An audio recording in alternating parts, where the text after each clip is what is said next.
I said, if these buildings weren't here, we could see the sunset. I said, I grew up an hour away where you can see the sky for days. And so I began to elaborate on my upbringing, where I grew up on a farm, and a hop farm nonetheless. So, I learned how to drink at an early age. As you're holding your chalice. Yeah, as I'm holding the chalice, I told the story of my father poured me my first beer at the age of 12, and he said, drinking is not about getting drunk, son. It's about enjoying, the beer and the hops, and this saved people's lives back when the English used to travel to India to occupy the colonies, or even when the English would travel across to the New America, water would spoil.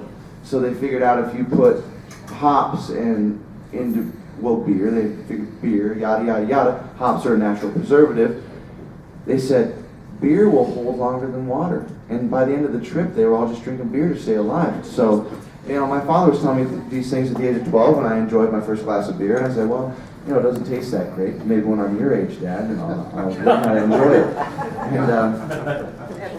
it. So this whole story came about. I grew up on a farm, and Brett asked me, he says, what is your best experience on a farm, that contributes to who you are? I said, it's not an experience. The whole upbringing was an experience. And what I learned from a very early age was, you always in life, you got to do things you don't like to do. That's, and I told the story of digging a ditch. So when I was 12 years old, I was a young kid. I was probably only 5'4", and skinny kid. And my dad, on spring break, he said, all right, you ready for spring break? Tomorrow you're going to dig a ditch all week, for 6 hours a day. He didn't make me work all day, but I had to get up at 6. And my friends were like going to Disneyland or whatever they were doing, sleeping in, I don't know. And I had to go dig this ditch, and I thought, why me? And my hands bled, and I realized doing things you don't want to do make you stronger. But I told the story of, you look down this ditch, and you look down, and you're like, how the hell am I going to dig this ditch? I'm a 12-year-old, and I have a shovel that's as tall as me, and I can't even see the end of it. And I thought, I'm never going to do this. And then you start to just work an hour, and then you get to here, and you look back. You say, well, I did that much.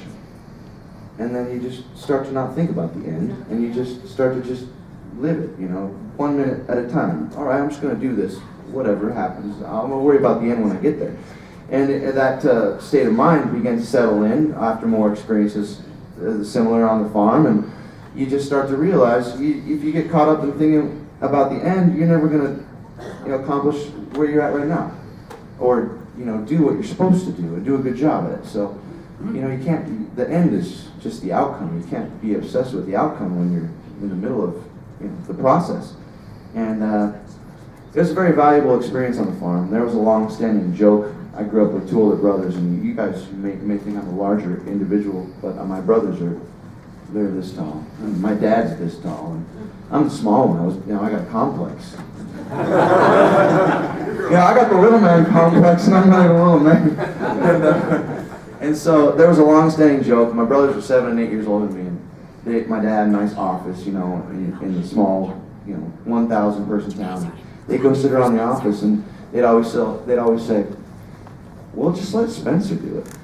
and it was just this, and I'd do it, like, oh well, fine, you tell me to do it, I'm going to do it, and I'm not going to say no, Dad.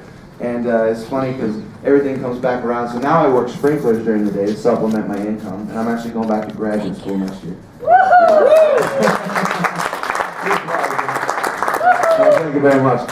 And I'm going to study environmental science. I feel like it's this field to go into right now with all these alternative energies, and regardless of the global warming debacle, I think that we could be better stewards of the land, most importantly. Bravo. And so, it's no, I hate getting into the argument of that. We'll talk about that later in another conference room. Over beer, yeah. But, like I said, Spencer will do it. And so yesterday I'm at work doing the sprinkler job, and we have to go out to this place. It's a big spread. They have a pond that irrigates the whole facility.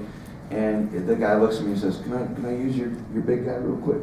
I'm like, man, I've been here before. All right, what do you got? All right, you're going to put these waders on here, and we need you to wade out to this pond and then feed this pipe into this filter that came off. And before I know it, I'm covered in water. My pants are soaked. And I was like, oh, well, Spencer will do it. So, that's the attitude you got to have in the workplace. I believe it doesn't matter what you're doing. It has nothing to do with your intelligence. Working hard and working willfully will make you money. That's a simple thing. People that want to work make you money.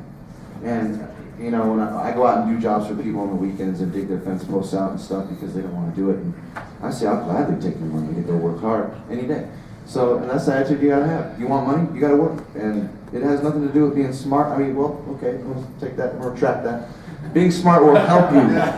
Being smart will help you in the end, but working hard is an intelligence in itself. So I really appreciate you guys having me.